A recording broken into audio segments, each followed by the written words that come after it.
This channel is part of the History Hit network.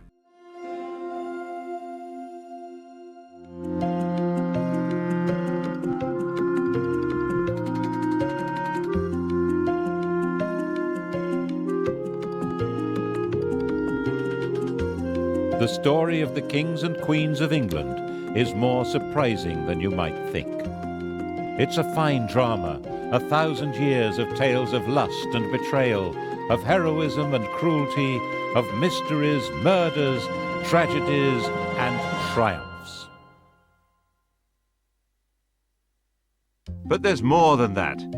This episode begins with a king of England who ruled for over a year, but who simply vanished from the record. And it ends with a boy whose claim to the throne was based on fictions that became historical orthodoxy. We begin in the year 1216, in the reign of King Louis of England. Yes, King Louis, not the most famous king of England. At the request of the barons and with the enthusiastic support of the population of London, he'd come to England from France to take over the crown from John. And John, struggling to fight back, had fallen ill and died. Louis, who'd been acclaimed king at a mass in St. Paul's Cathedral, now had the throne to himself.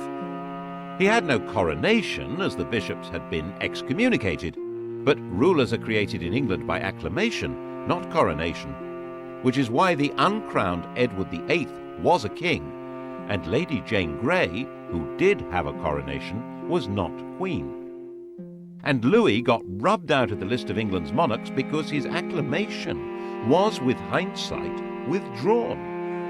That was because the barons had not expected Louis to appoint his friends from France and Flanders as his chief councillors.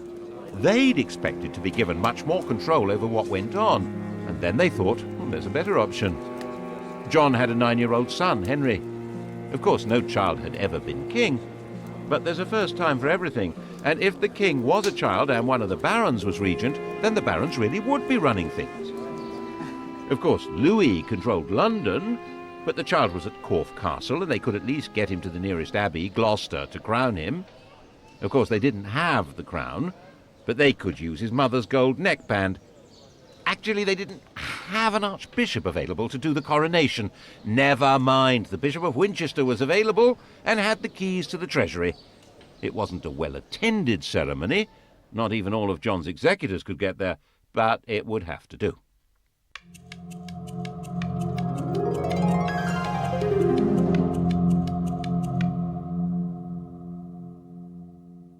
Naturally, little Henry III was not actually exercising the powers of king. That was the job of a baron, the regent. The chap that got the job was a 70-year-old Earl of Pembroke, William Marshal, a safe pair of hands if ever there was one, Old Faithful. Marshal had long ago been a bold young knight in the days of Henry I, the child's grandfather.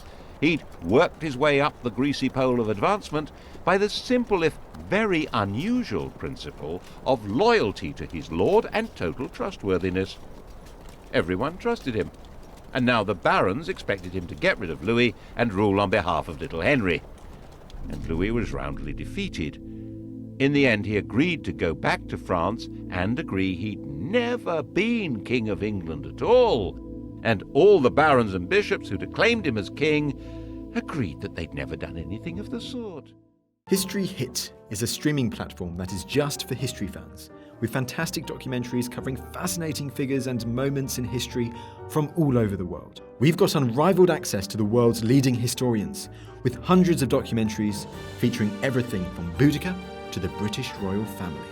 We're committed to bringing history fans award-winning documentaries and podcasts that you cannot find anywhere else. Sign up now for a free trial, and Real Royalty fans get 50% off their first 3 months. Just be sure to use code REALROYALTY at checkout. Everyone became patriotic. For the first time since the Norman conquest, the French were being described as foreigners, looting the English. The barons all spoke French, and they had nothing in common with the villeins on their lands, but they were beginning to feel English. And William Marshal reissued Magna Carta and said that all the old laws and rights of England were exactly what Henry III wanted to uphold. William Marshal died, the grand old hero of England, in 1219, and Henry was given a proper coronation at Westminster the following year. As Henry grew up, the barons and bishops had no intention of letting him get away from them. He learned to do as he was told, and that pretty much defined him as a king. What the barons and the bishops hadn't thought about was that one day he would be listening not to them, but to his wife. Perhaps one of them should have married him. Instead, in 1236, he married Eleanor, a younger daughter of the Count of Provence. He was 29, she was about 19, and she wrapped him round her finger. She arrived with her uncle, who immediately started running the king's life and carted huge amounts of treasure off to his homeland. Then she got another uncle installed as Archbishop of Canterbury. Her physician became the Bishop of Durham, and large sums of money supposedly going to her mother were actually funding the wars of her brother-in-law, the Duke of Anjou. She was inevitably staggeringly unpopular. And however little money the king had, he always seemed able to support her relatives abroad, paying for their courts and their armies. In 1263, the population of London rose in rebellion. Their targets were Flemish bankers, Jewish financiers, and Queen Eleanor. She was in the Tower of London, London's royal palace, and got away from the Watergate to slip down the Thames to Windsor. As her boat approached London Bridge, she was pelted with missiles by a crowd shouting, "Drown the witch!" She managed to get back to the safety of the Tower. The kingdom had become ungovernable, at least by this king and queen. This was not the same country it had been in 1066. Towns had grown, trade had grown, London had grown. With the barons losing influence and Londoners angry, the crown itself was in danger. England was on the edge of revolution. Enter the revolutionary, a Frenchman on the make, the charming, clever younger son of a powerful and ruthless Norman lord, a chancer with style, Simon de Montfort. France was now ruled by King Louis's widow on behalf of their young son. She was a shrewd woman who decided that young Simon was dangerous stuff and forced him to escape abroad. He'd come to England in 1231, when he was about 23, intending to recover land his family had lost years ago. And he was really good at it. He became the best of friends with the impressionable Henry in no time, and Henry's sister fell for him. In 1238 they were married, and he was given back those lost family lands. He was Earl of Leicester. The English were suspicious of foreigners, so Simon completely converted into an Englishman. In 1239, Henry and Eleanor had a son. Simon sponsored the baptism. They chose the name Edward, after the great Anglo-Saxon king Edward the Confessor. This French royal family had adopted English patriotism. But as the political crisis deepened, Simon became increasingly committed to the total reform of government. Eventually, the crisis became a full-blooded civil war, and by the time the war ended in 1264, Henry and his son Edward were Simon's prisoners, and he took over the country. Simon now set about inventing an entirely new form of government, one which was based on the deeply rooted English principle of consent. In 1265, he summoned a meeting of the country, a parliament, at Westminster, to endorse his government. He summoned not only barons and bishops, but also 2 knights from each shire, and, most extraordinary, representatives from all the boroughs, the towns. He said he was acting in the king's name, but the king didn't have much to do with what was going on. In fact, Simon had established what we might see as a modern state. There was a written constitution, a symbolic king, a powerful leading minister, and there was a parliament with representatives of the church, the countryside, represented by great landowners and gentry, and of towns. We might see it like that. They didn't. To most people at the time, this was clearly the tyranny of Simon de Montfort. By now, Prince Edward was a grown man, 25 years old, and it was his job to overthrow this tyranny and restore the crown. First, of course, he had to escape imprisonment at Hereford Castle. The prince was allowed to exercise his horse on the common, so he wore out his guards' horses, racing with them, and then jumped onto a fresh horse that had been brought for the purpose and disappeared into the distance. What followed is known as the Battle of Evesham, at the end of which Simon de Montfort was chopped up into pieces. Henry was back on his throne, but it was Edward who was now running the country. This tall, muscular warrior, he was called Longshanks, had the military skill to crush the remaining rebels and the good sense not to punish them afterwards. He understood how to make peace and accepted the proposition that the king must respect legal limits on his power and consult with the nation.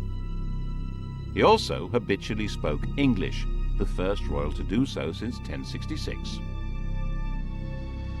Parliament made him the steward of England. De Montfort's revolution had left its mark.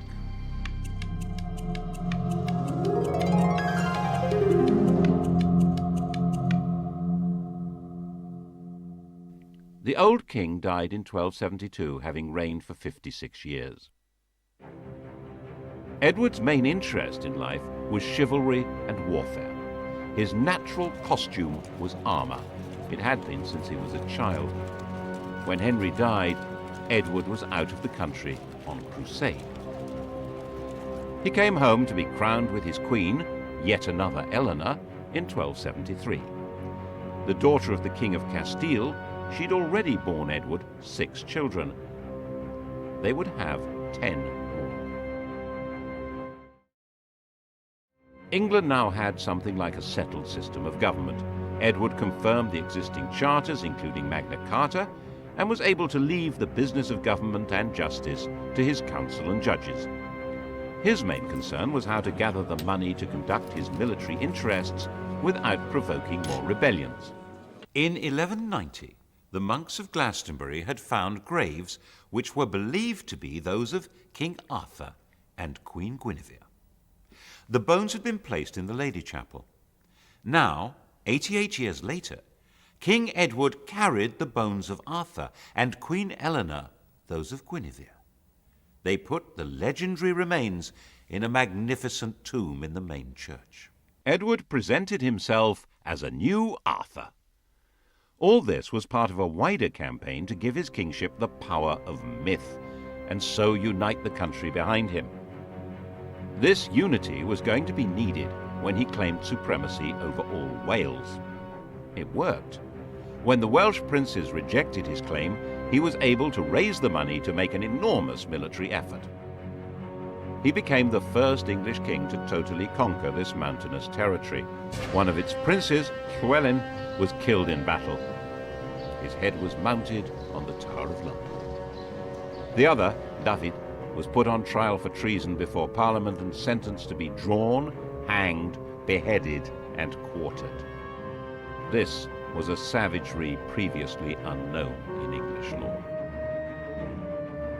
The English system of shires and hundreds was now extended to cover all Wales, and the conquest was emphasized by huge state-of-the-art royal castles like this one at Carnarvon. Edward's war chest was based on a new source of royal finance. In 1275, Parliament granted him the right to charge customs duties on wool. See how useful it was having a parliament with merchants to agree to taxes. Nevertheless, popular rhymes suggested trouble was brewing. The king he wants to get our gold, the queen would like our lands to hold. His war chest had come from Jewish moneylenders, but now they had no more to give. Never mind, the Jews could serve another purpose. Italian bankers would provide advances on the customs duties and collect the taxes themselves, and Edward could unite the country behind him in persecuting the Jews. 650 years later, the Third Reich would adopt his entire program. First, Edward decreed that they were a threat to the country. Their movements and activities were restricted. To identify them easily, all Jews were obliged to wear a yellow patch in the shape of a star. Next, he arrested all the heads of Jewish households.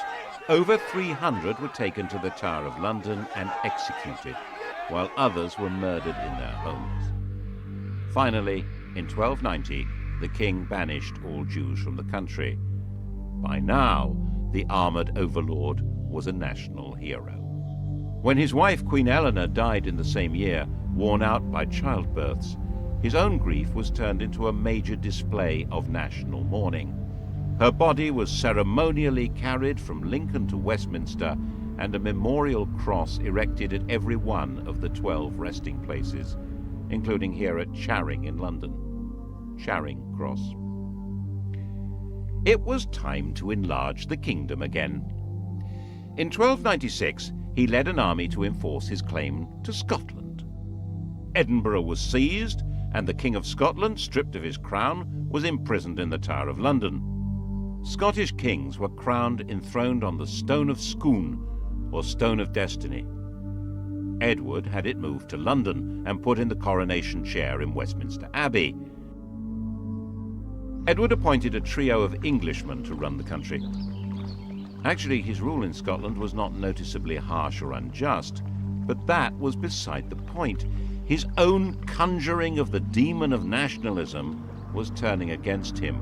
Ordinary Scots began to discover a feeling of national identity. A popular Scottish resistance movement grew, led by William Wallace, better known nowadays, outside Scotland at least, as Braveheart. Most of Scotland had broken free before he was defeated. And then in 1306 rebellion began again, and Robert the Bruce was crowned King of Scotland. By now, Edward, the Hammer of the Scots, was old and sick. He tried to lead an army back into Scotland, but it became obvious he'd never get there. A few miles north of Carlisle, on his deathbed, he gave instructions to his 23-year-old heir, Edward, Prince of Wales. 100 knights were to crusade, carrying his heart. The army should carry his bones to defeat Scotland, and the prince was not to have anything further to do with his very, very close friend, Piers Gaveston. The king was dead. Edward II was ready to party. Edward was physically tall and muscular, but his similarity to his father ended there. He had no interest in being a warlord. His father had taken him on campaign, but the prince travelled with a pet lion and a troupe of Genoese fiddlers. Edward I had tried to change his character by assigning him a charismatic squire who was good at tournaments.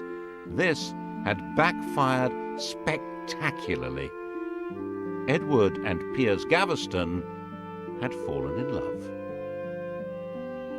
Gaveston was banished, but obviously he was now coming back.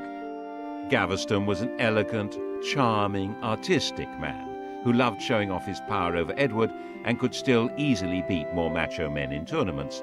This was a recipe for a short life. Before his coronation, Edward married Isabella, the sister of the King of France. Then Gaveston was seen wearing Isabella's wedding jewellery. At the coronation, he showed up carrying the crown, wearing royal purple and pearls. Some of the barons wanted to kill him on the spot. Eventually, of course, they did kill him, here at Blacklow Hill in Warwickshire, having chased the king and peers round the country.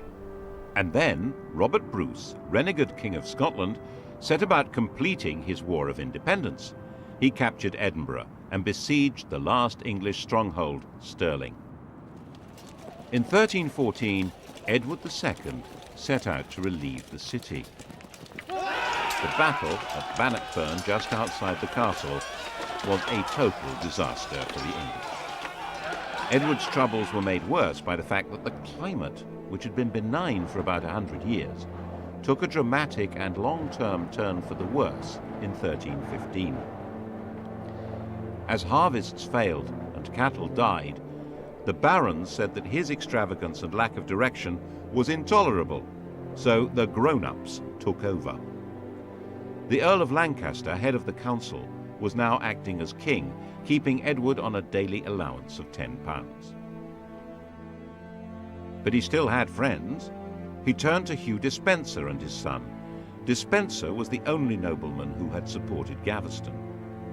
Eventually, they managed to help him break free of the power of Leicester and the other great nobles, but no one had a solution to the unending run of bad harvests, and the apparent enthusiasm of the Despensers to enrich themselves made Edward's rule deeply unpopular, especially with his Queen Isabella. In 1325, she got away to France and refused to come home unless the Despensers were thrown out. Worse, she'd fallen passionately in love with an ally of Leicester's who was hiding out in France, Roger Mortimer. Isabella and Mortimer gathered an army and invaded England in September 1326. As homophobia turned into mob rule, Isabella and Mortimer were joyously welcomed to London. In a few months it was all over. The elder Despenser, almost 90 years old, was hanged without being given time to take off his armour. The younger had his genitals cut off. Then he was disemboweled. The object was for Isabella and Mortimer to rule in the name of her 14-year-old son. But the boy refused to accept the crown without his father's consent. So Edward, dressed in black, was deposed in a solemn ceremony. The steward of his household broke his staff of office. He broke down and cried. He was eventually moved to Berkeley Castle, where he was encouraged to die as soon as possible. He was denied sufficient food and clothing, he was prevented from sleeping, he was crowned with a crown of hay and shaved with ditch water. Isabella, generally known as the she-wolf of France, reproved the guards for their mild treatment. Popular homophobia had allowed Isabella and her lover Mortimer to brutally and illegally depose Edward II. That didn't make them heroes for long. Edward III, in whose name they ruled, was their prisoner. But in 1320, when he was 18, he broke free. They were staying in Nottingham, and he put together a plot to lead a band of armed men into the castle through an underground passage. They seized Mortimer and Isabella. Mortimer was hanged. Isabella shut away in Castle Rising in Norfolk.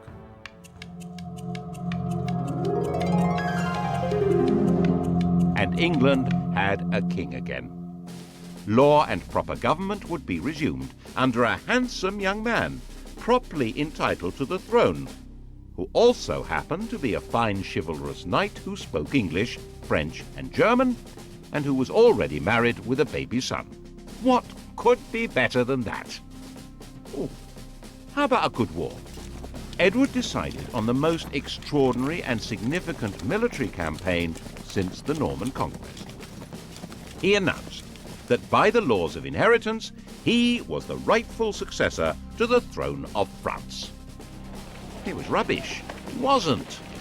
But he certainly meant to be, and in 1337 he began preparing his invasion. Actually, there were two genuine reasons for this, and neither had anything to do with the law of succession.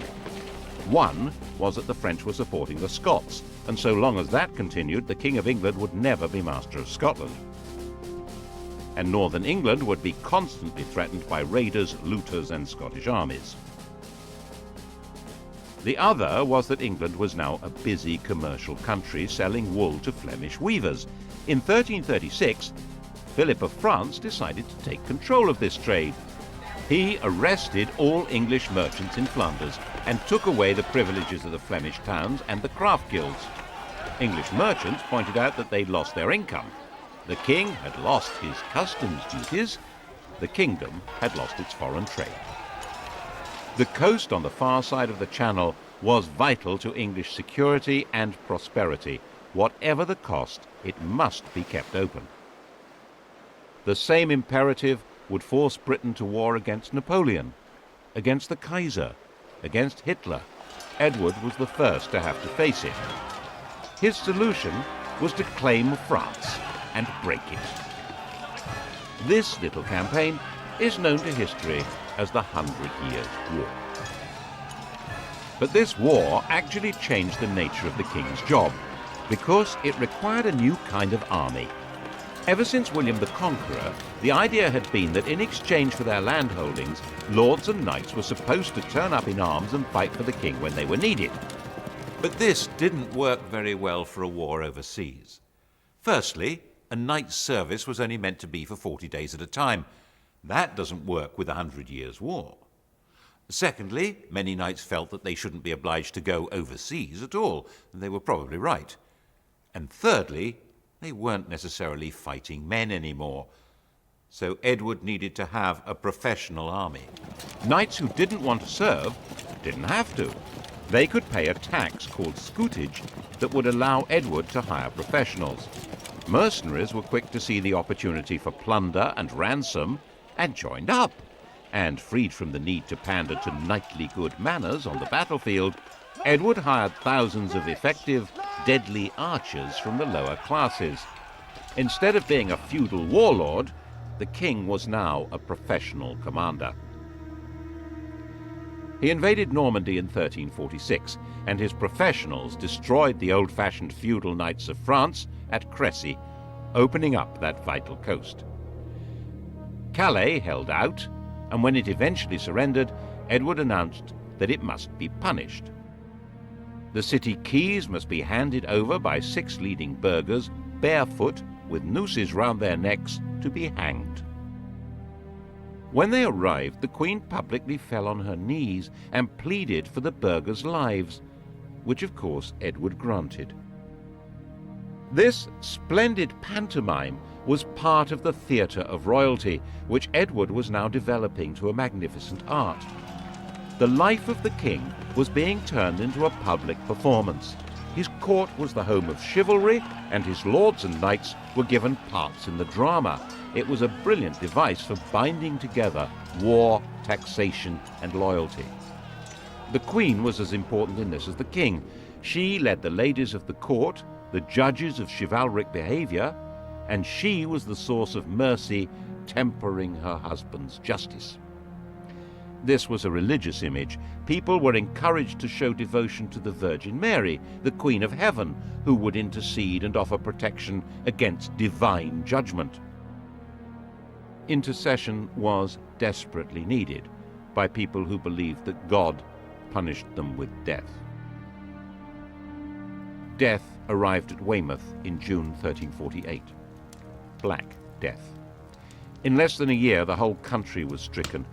No one could have understood what was happening. Once a person was infected, large, foul-smelling swellings developed in the groin, neck, and armpit. Death followed within 2 or 3 days.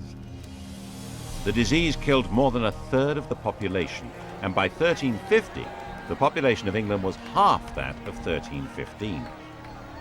In the midst of the dying, the theatre of royalty grew grander.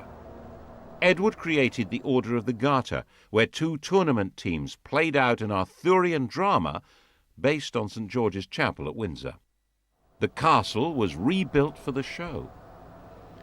With the nobility bound to him by chivalric dreams, and the shires and towns granting funds for the war in Parliament, the French war could still go on.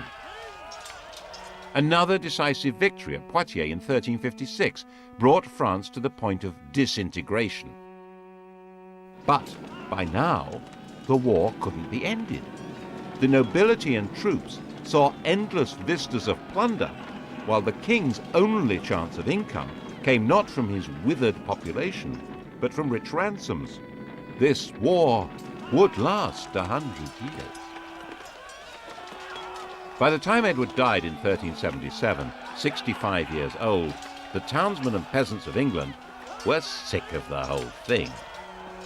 The king's oldest son, Edward the Black Prince, had been the flower of chivalry and hugely popular, but he died a year before the king. The successor to the throne was the Black Prince's 10-year-old son, Richard. Real power, though, lay with Richard's uncle, John of Gaunt.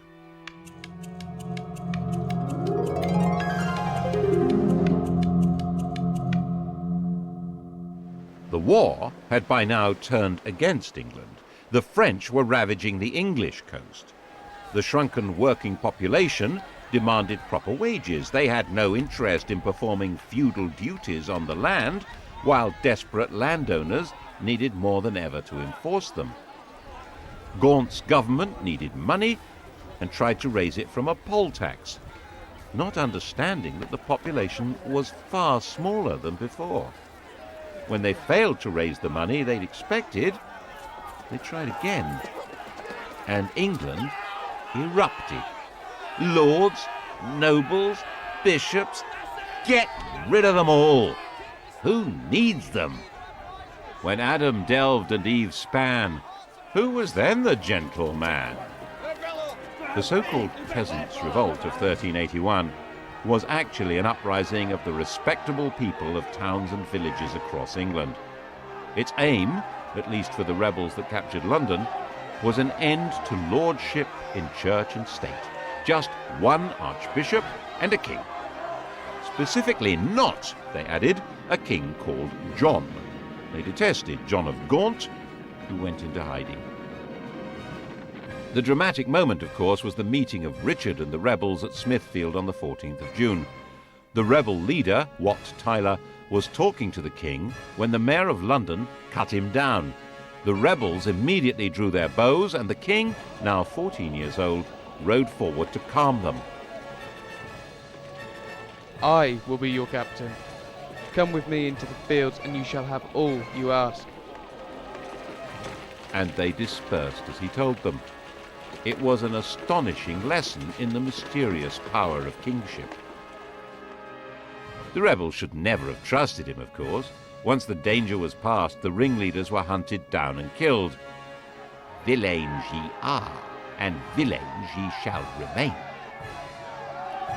Years later, when Richard would need popular support, he would find he had none.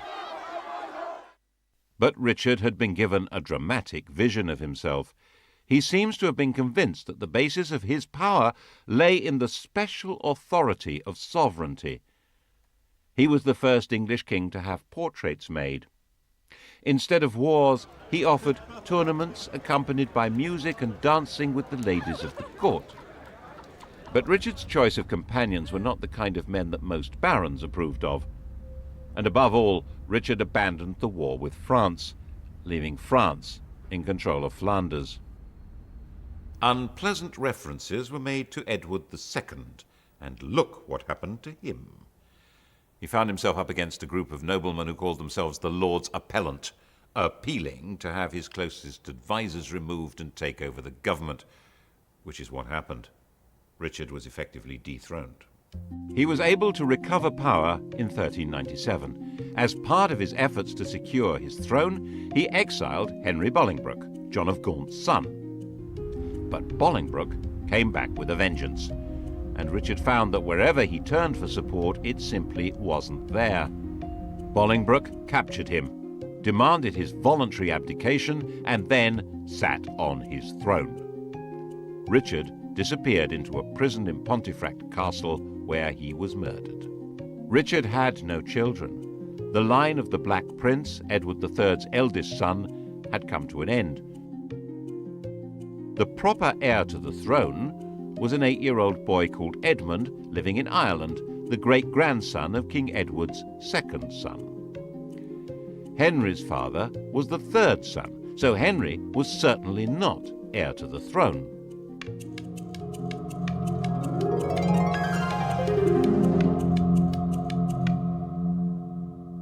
But he was a big man, with a big red beard and a big army, and he was sitting right there in England on the throne, not in Ireland, not 8 years old, so Parliament decided that he was very definitely fully entitled to be King of England. Oh, yes! Edmund spent the whole of Bolingbroke's reign as a well-maintained prisoner. Henry was the first king to speak English as his native tongue. He was personable, brave, and a very capable leader in battle, but without legitimacy. He was clinging to power by his fingernails. Anyone who doubted Bolingbroke's right to be King of England could expect to be part hanged and then have their intestines pulled out before being killed. His regime became ever more repressive as he became more worried. There was an uprising in the north which he put down with real ferocity. It was said that he personally killed 30 men in battle. And the air hung heavy with the smoke of burning flesh as the English church, under this new regime, began burning heretics. The usurper needed to rule by fear, but the most frightened person in England was him. Government was taken over by his son, also called Henry, a young man who'd grown up fighting on his father's behalf. In fact, Parliament suggested that the king abdicate in his son's favour, which he refused to do. In 1413, the Grim Reaper came with a more convincing offer. He was only 45 years old, and the 26-year-old Henry V was crowned in April in a snowstorm.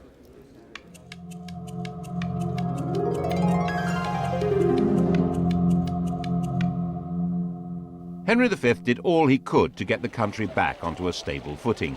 He gave Richard II's remains a proper burial, and of course he got back to the important business of invading France. France was still in a state of disintegration, ruled by Charles VI, a man with a severe mental disturbance. In a fit of derangement, he'd slaughtered his own attendants. Now he believed that he was made of glass and about to break. He actually had iron rods stitched into his clothing. It was easy meat, and Henry's overwhelming victory at Agincourt in 1415 destroyed much of France's aristocracy. The English king was now in control of Paris. Charles, very fragile, agreed to acknowledge Henry as heir to the French throne. This meant disinheriting his own son, the Dauphin. And Henry took Charles's sister, Catherine de Valois, as his bride.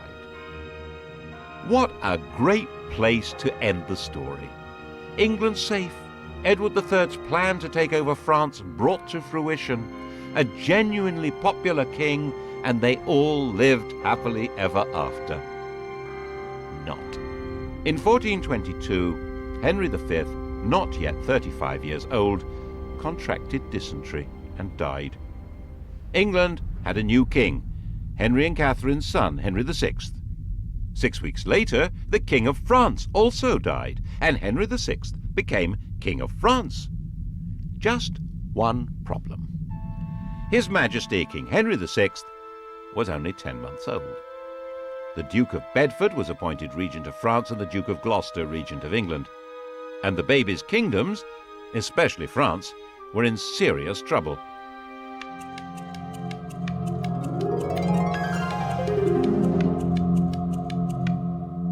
The Dauphin wanted his kingdom back, and everything the English had done, ravaging the countryside, destroying all authority and stability, could have been calculated to create a passionate nationalism.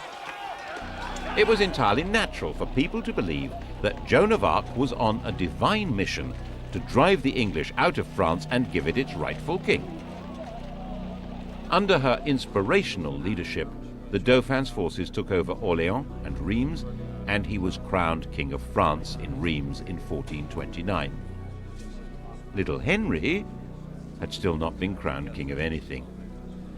Something obviously had to be done about that, so later the same year, now 7 years old, he had a coronation in Westminster Abbey. The idea was then to get him to Reims, where kings of France are supposed to be crowned. But that just wasn't safe, so he ended up being crowned King of France in Paris. It was all a mess.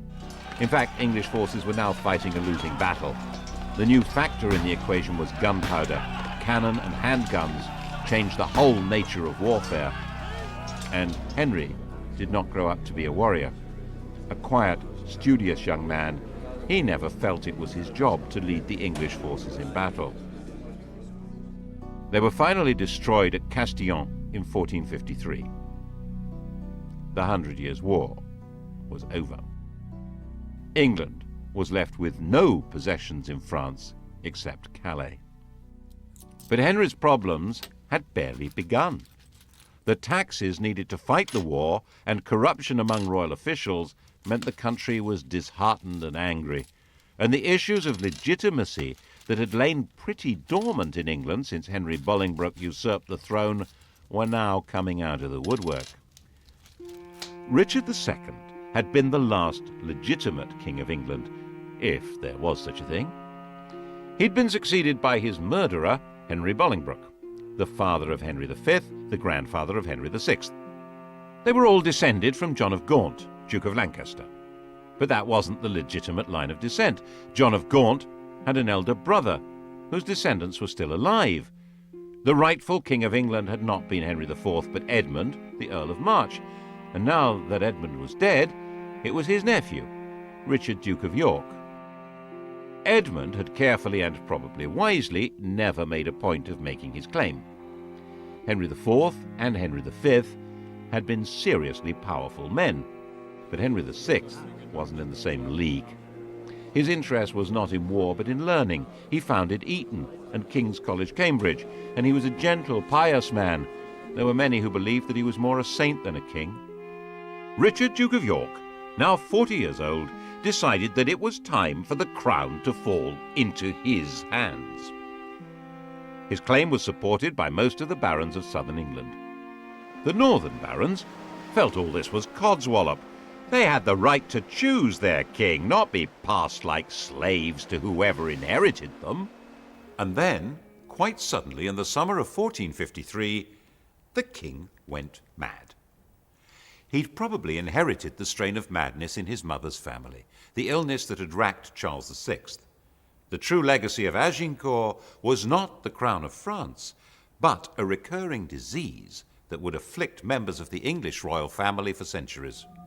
He lost his memory. He lost control of his body. He lost the ability to speak coherently or understand what was said to him.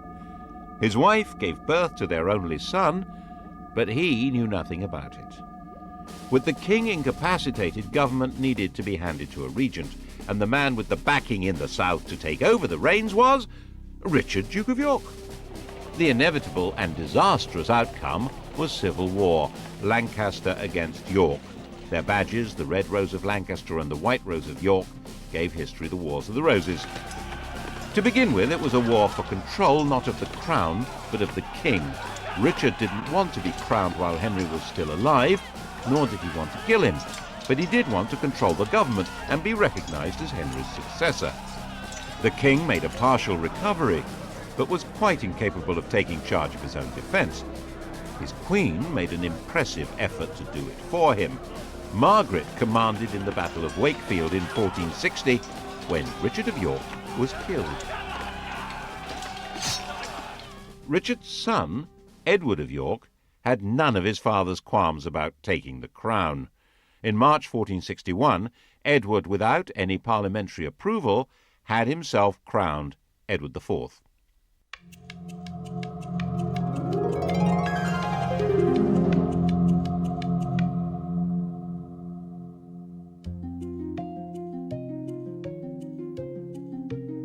Henry was still alive, a husk, and became a refugee with his queen. The deposed royal family hid in Scotland. Then Henry was captured and became a prisoner in London. In 1470, an extraordinary upheaval backed by the King of France drove Edward IV from London, and Henry was rescued from prison and restored to his throne. It's said that while Edward plotted his return from exile in Holland, Henry had a curious interview with one of his distant relatives, a boy of 14, Henry Tudor. After the death of his father, Henry VI's mother, Catherine de Valois, had an affair with one of her servants, a Welshman, Owen ap Maredudd ap Tudor. It was probably King Henry who arranged the marriage of their son Edmund Tudor to Margaret Beaufort, a great-grandchild of John of Gaunt. Margaret became pregnant immediately. But the Beaufort family were disbarred by ancient royal charters from ever succeeding to the throne. So why did she call her baby Henry? No Beaufort had ever been called Henry. No Tudor had ever been called Henry. It was a king's name. It suggests that Owen had great plans for the boy, and that was obviously what Edward of York thought. As soon as he had Owen Tudor in his power, in 1461, he had his head chopped off. His head was displayed lit up with 100 candles. Henry Tudor, aged 4, had been taken prisoner, but now young Tudor was free, and according to later stories was looked on as an important figure in the line of succession. According to Shakespeare, Henry VI looked at the boy and said, "Lo, surely this is he to whom both we and our adversaries shall hereafter give place." The following year, Edward IV made his counterstrike. King Henry's son was killed at the Battle of Tewkesbury, and Henry VI himself was captured. A few days later, he was murdered in the Tower of London. The Wars of the Roses were over. The competition between England's barons for control of the kingdom had ground to a bloody end, with most of the great families of nobles having been slaughtered. Henry Tudor was now head of the House of Lancaster. He had no claim to the throne, of course, coming from the debarred Beaufort family, so Edward should not have regarded him as a threat, in theory. Just to be on the safe side, he fled to Brittany. But Henry Tudor would be back, and he would make sure he controlled how the story was written.